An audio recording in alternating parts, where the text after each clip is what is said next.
Welcome to On Texas Football. Time for Stay in the Program. I'm Bobby Burton, joined by Gerry Hamilton and CJ Vogel. This episode brought to you by our friend Adam Lowy over at the Lowy Law Firm.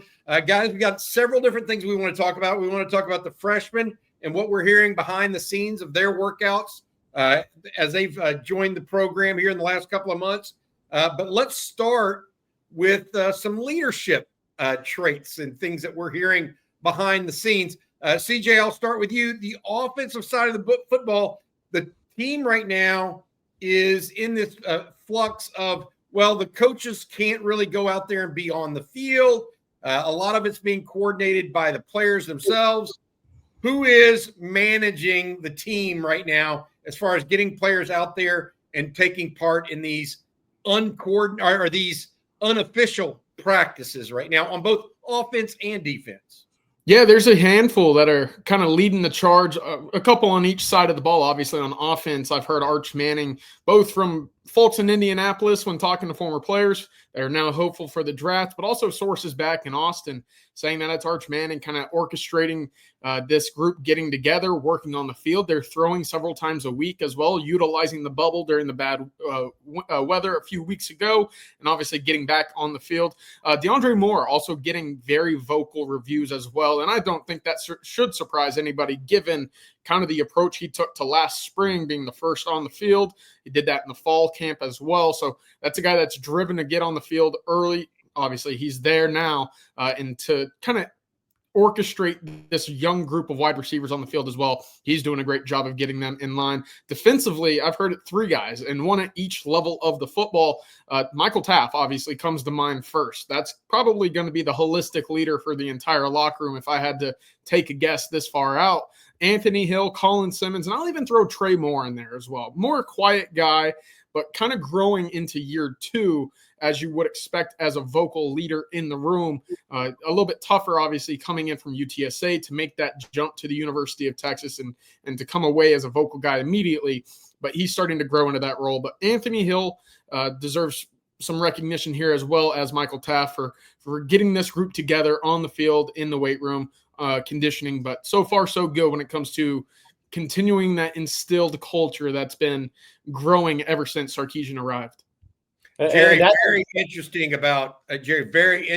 about Arch Manning. We all figured that was happening, and he would be the quarterback is customarily the guy that coordinates it. But this far out, he's kind of taking the reins at this point. Yeah, and that's a given, right? The pedigree and all of it. If we had not heard that, it would have been one of my biggest surprises since Sark had shown up at Texas that Arch wasn't leading that. I think on the defensive side, I think we got three captains, three guys that are going to be captains on this team next year. Taff and Trey Moore, lay down. Those guys are going to be captains. Anthony Hill, probably another guy, right, amongst that group, third year in the program. And you're starting to see that. And it kind of goes to what Sark said at his press conference before this season at SEC Media Days. He said, when I first got to Texas, talking for Sark here, we maybe had one or two guys. He said, we've grown into where we have a lot of guys. And based on what CJ just said, they have a lot of guys again. And I think, and I know Sark doesn't like the term player-led program necessarily, but that's pretty much what Texas is, because the coaches can't be there all the time. And programs that sustain success year after year after year have continual multiple layers of leadership in our player-led programs. That's one thing I believe in football. And so I think that's a really good sign that I think it's setting up a lot like last year in that regard. Before we move into freshmen, I want to add this name because CJ mentioned him briefly there, but we're hearing he's absolutely locked in, and that's Colin Simmons. Yeah. Sounds like he's having a whale of an off season. And you know what? You don't have that freshman year he had without having something between the ears that kind of motivates you internally and have that internal clock. It sounds like we've all heard it, like he's kind of a guy on a mission, which should be music to Texas fans' ears, right, not so much to opponents. CJ, what do you think, dude? No, tremendous. I mean, again, to be a freshman All-American, to be the Sean Alexander Freshman of the Year, and to still carry over that momentum into coming into workouts with your hair on fire, that's great. And knowing Colin, and Gerry, you can talk about this as well. Knowing Colin and how he started his college career, it kind of fits the bill, right? He came in around 222, 225 pounds as a true freshman. Before spring football started, he was north of 240. So to take these winter conditioning months as seriously as he has, I think that's great. And also to the point, Michael Taft, All-American, Anthony Hill, All-American, Colin Simmons, All-American. For these guys to lead the way and do it by example in that locker room, especially with this number 1 overall freshman defensive class coming in too, I think it just sets the standard as high as possible, and that's a great sign for the long-term Texas program. I want to add something else on Colin Simmons, and I got to take it. We got to go to Happy Valley for this. His mentor is Micah Parsons. That's a pretty good mentor, because I have a feeling Micah Parsons, like I covered his recruitment a little bit from a national perspective. What do people say about Micah Parsons coming out of high school? Great talent. Maybe he hadn't lived up to it. I mean, Urban Meyer didn't take him at Ohio State. Okay? So that's a really good guy to have as a mentor, a guy that people, even as talented as he was a 5-star prospect. There were some people saying, man, I don't know. I'm not sure on this guy. And Micah Parsons has gone on to be a multiple-year All-Pro and maybe an NFL Hall of Fame player one day. We'll see. So he's got that from a mentorship standpoint in Dallas. They work out together at Collective in Austin. Everybody's seen the photos from time to time. That's a great mentor to have as a kid who's really talented. But I'm going to stay in Happy Valley. If I'm a really good edge player that was a freshman All-American, and it just happens to be when you come out of high school, I'm looking at Abdul Carter and saying, I could actually be the number 1 pick in the draft. If I go handle my business, I could go number 1 overall in the draft or number 2 in the draft, because that's the level of talent Colin Simmons has, is Abdul Carter. Yeah. So for whatever reason, Happy Valley's falling in the line for Colin Simmons a little bit. His mentor's Micah Parsons, and any edge kid that has a mind about him that's looking at the NFL and where you can go as a player. He's very close to Abdul Carter from a talent perspective. It's really easy to look at that guy and say, I can do all this too. I think that's the case. I'll be interested to see what he does in coverage a little bit more this year. I mean, Texas started tinkering with him in that a little bit. So I think the bigger piece for me, though, and y'all mentioned it, when your leaders of the team are also your best players, that is very meaningful, because it means you're likely going to extract whatever the best outcome possible of a team. Right? Because when they lead, everybody tends to follow, and they're leading by example. That raises the standard. It just doesn't set the standard. It raises it quite a bit, because you have great players that are also being great teammates. I think that's big time. Hey, I want to mention this before we move on to true freshmen. One thing I picked up in the last week or so, Christian Clark, the running back out of Arizona, Phoenix area, is expected to work out some in the spring with the team. However, will not be undergoing any contact drills with the team. But we all saw the photo of him working out with the teams, doing some squat reps. I am being told that he will be working out with the team in spring training, but will not be undergoing any reps with contact. That means he's a little bit ahead, guys, of Cedric Baxter on his return at running back. So keep that in mind. All right, let's talk real quick about Adam Lowy and the Lowy Law Firm. Adam and his group have been sponsoring On Texas Football for more than a year now. We appreciate him very much. He sponsors State of the Program. If you've been injured in a car wreck, truck wreck, automobile accident of any kind, make sure you check him out, loweylawfirm.com. They'll give you a free, no strings attached consultation to see if you might be due compensation from your injuries. Again, loweylawfirm.com. Just reach out to Adam. Really simple to get a hold of him. Again, loweylawfirm.com. All right, let's start with the freshmen. We said this was going to be primarily about them. Let's start at quarterback. CJ, you've been hearing good things about young man out of Mobile, KJ Lacey. Yeah, absolutely. And the word coming out of Austin so far through some of these organized get-togethers, these workouts, He can sling it, and I think folks knew that coming out of high school. Of course, the second most career passing yards of anybody out of the state of Alabama. But I've been told he's been able to stretch either side of the field from either hash. The throws have been on point. He's looked good so far. It might be a little premature, but the word I've heard is, hey, he's gonna be a guy that pushes Trey Owens. And again, Trey Owens had a great freshman year in terms of his development behind the scenes. If that's the course for KJ Lacey as well, I think the quarterback position is going to be in great hands for the future. And we had David Morris of QB Country on, Bobby, and he had Jeff Kelly as his head coach at Saraland, who was a NFL quarterback, all conference player at Southern Miss. They have run a lot of the same concepts Sark runs at Texas. And then you had David Morris, who trained Arch and has trained KJ since he was in third grade, and knows AJ Milwee and Sark quite a bit. So there's a on the same page with KJ Lacey coming into Texas. I think he came in way ahead of the game. Yes. Way ahead of the game in terms of the scheme, understanding what Sark and AJ Milwee are looking for. It's not talked about enough because all people want to talk about with KJ Lacey is his height, right? And the fact that no matter how athletic he is, he dunking the basketball two hands from everywhere in flip-flops and Instagram videos. But it's how ahead of the game he was mentally coming into Texas. A quarterback that really is ahead from a system standpoint, they have a chance to let it go early on. And I think that's what you're going to see with KJ Lacey. I'm not saying he's going to compete I think he's going to redshirt, but he's going to be able to let it go because he's confident in what he's seeing because he's so familiar with the scheme. Yeah. Hey, Bobby, if I can add this again, Sark shared a story of when he first watched the KJ Lacey tape during signing day, the press conference for signing day. He said, look, he saw a couple throws and he wrote down Bryce Young 2.0 and he shared it to AJ Milwee.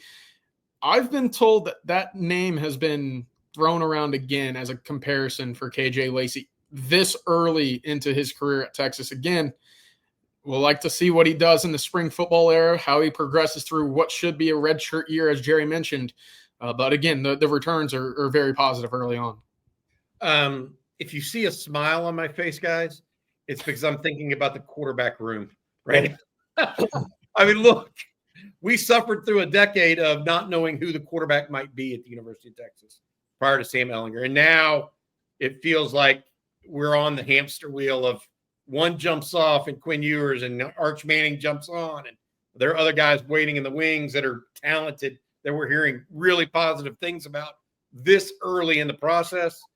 That'll make you smile. All right. Hey, wide receivers, worth talking about as well. We got some news and notes on those guys. Obviously, there's 4 of them. 3 of them recruited specifically and only as a wide receiver. Jamie French, Dalen McCutcheon, Khalil Lockett, but also Michael Terry at Alamo Heights was ranked as a athlete, but he's seeing time at receiver. Who wants to talk about those guys first from what y'all heard behind the scenes at this point? Go ahead, CJ, and I'll follow up. All right. Well, I'll start with actually Michael Terry because I came across the nugget the other day. I put it up on ontexasfootball.com that while Tashard Choice was still in Austin, he was fighting a little bit to get some time in his running back room with Michael Terry. So right now, of course, he came in, for the bowl season. He started at wide receiver on the scout team. He's been working at wide receiver since. With the departure of Choice, he's expected to stay at wide receiver. But I did think that was an interesting nugget. And that, again, kind of plays into what his career outlook at Texas might indicate, of course, whether it be an H-back sniffer, whether it be at the running back spot, whether it be just solely at wide receiver. We'll see, of course. But it was interesting that he was getting fought for behind the scenes at both running back and receiver. To the 3 others, Khalil Lockett, Jamie French, and Dalen McCutcheon, I've heard great things about their ability to pick up the playbook so far. On Jamie French specifically, I've heard that he's as ahead of the game as possible when it comes to coming in, understanding where he needs to be in some of these route concepts, and just being willing to work. Again, these are organized throwing sessions by the quarterbacks right now. Arch Manning leading the way. Jamie French coming in, turning heads already. And I wanted to add this on Michael Terry, Bobby. I was actually told yesterday that he is wired different. So, again, maybe a kid that's locked in a little bit different early on. And where he ultimately ends up playing, none of us really can say that right now. And I don't think Sark can say that right now. But I was told yesterday he's wired the right way. And that's a really good sign for his future. And on Jamie French, look, we had him on this show, guys, four times throughout his recruitment. Yeah. He, to me, always came across as a intelligent kid. He had a great personality, right? But intelligent and a guy that understood what he has to do to maximize his talent. And I'll be surprised if that kid doesn't. It's going to take injury to knock him off. It really is. He's just wired the right way, man. Yeah, some people know what the word work means, and that they're not scared of it. And that's really what separates the wheat from the chaff sometimes very early on in a recruiting scenario, right? I mean, where they're all of these guys are highly, highly recruited. You're going to work hard enough, and y'all are using the term locked in quite a bit. Are you there right now in the first 2 months you're on campus at the University of Texas? Some guys are, some guys aren't. That's just the way of the world. And I will say this, if you're not, you can actually get there eventually. Because Alfred Collins was one of those guys that was maybe not early in his career. Tavondre Sweat, not early in his career. It's not a death sentence by any means, but we're talking about guys that might be able to help right away. This is what we're talking about. What's interesting, CJ, to your point about Jamie French really picking up the playbook, I was told early on that Dalen McCutcheon had shown a real insight and ability to do that. All right, let's talk a little bit next about offensive line. Gerry, you and I are going to do a video later today talking about the offensive line as a whole because we've got some updates there. But any of the true freshmen along the OL looking good right now? There's two in early, Jackson Christian and Nick Brooks, and continue to be told that Nick Brooks is really understands the body reshaping he needs to do. That started after his senior season. It started during his senior season, just being at the Grayson program. I think he dropped about 25 pounds from when he showed up, and he knows he has about another 20, 25 to go. And I'm not saying he looks bad right now at all. I'm just saying that natural progression of changing your body. But his athleticism is really impressed, and he's putting in the work with Torrey Beckton and that strength staff. He's received some really positive reviews throughout since he showed up in Austin in January. What about the guys on the D line? Justice Terry, Josiah Sharman, Myron Charles, those guys. Justice Terry's getting the same things are being said about him that were about Kelvin Banks early on. And I'm not saying he's going to go be a top 10 pick and win national awards. That's to be proven out. But what I can say is professional mindset, asking questions, attentive all the time, and has a 3-year mentality about him. I'm here to be here 3 years and go on to the NFL draft. He has that profession. He started his college career with a professional mindset. And if he continues that, he is going to see great returns with that talent level. CJ, they worried a little bit about Josiah Sharma and his weight at this point. I heard they like his quickness, but his weight's still above what probably they want right now. Yeah, I was told he's right around 345, which, again, Texas has seen defensive linemen have success at that size, but it's pretty rare, especially coming immediately out of high school, right? For Tavondre Sweat, it took him about 4 years to really piece together how to move at that weight. So, yeah, I think there is some slimming down, and that's to be expected, right? Alex January got to campus last year around 325. He slimmed down to 315. And he started to build back up to about 320 as his, freshman campaign moved on. So it's just that natural growth, as Gerry was talking about for Nick Brooks. It's going to be the same on the defensive side of the ball for Josiah Sharma. Still, the text I got about Josiah Sharma and Nick Brooks, I'll kind of double back. Both just big humans, just massive bodies. Nick Brooks actually might be the largest individual player that Texas has recruited under Sarkisian. And so far, as Gerry mentioned, positive returns so far. Yeah, huge. I mean, the picture of him next to, was it Kevin Durant standing next to? That was hilarious. He looks all of 6'7" and 3/4 to 6'8". Yeah. Another player I want to mention is Grayson Littleton. Defensive back out of Tampa is getting some positive comments, I guess, from individual workouts against the offense. Maybe a little further along as a corner than some people might have recognized or realized at the outset. A guy that Texas did not recruit heavily until the very end, and then went all in on, picked him up over Michigan. Gerry or CJ, you guys have anything to add on Grayson Littleton or any of the guys in the secondary at this point? No, but I'll just add this.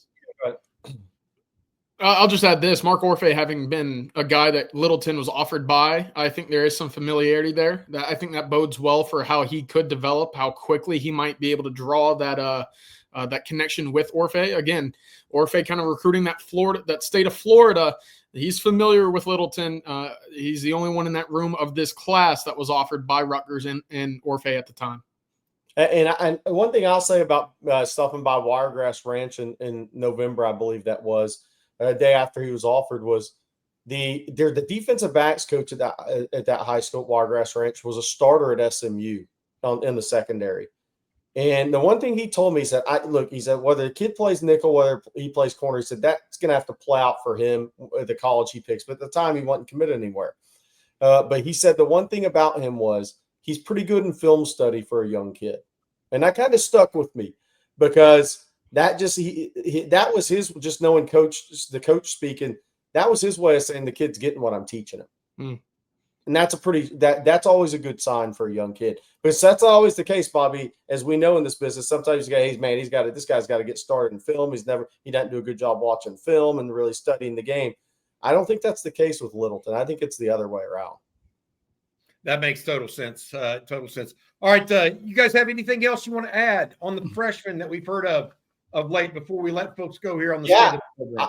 It means more trips to Florida for me. They're all really good. I like it. Keep offering, guys, Sark.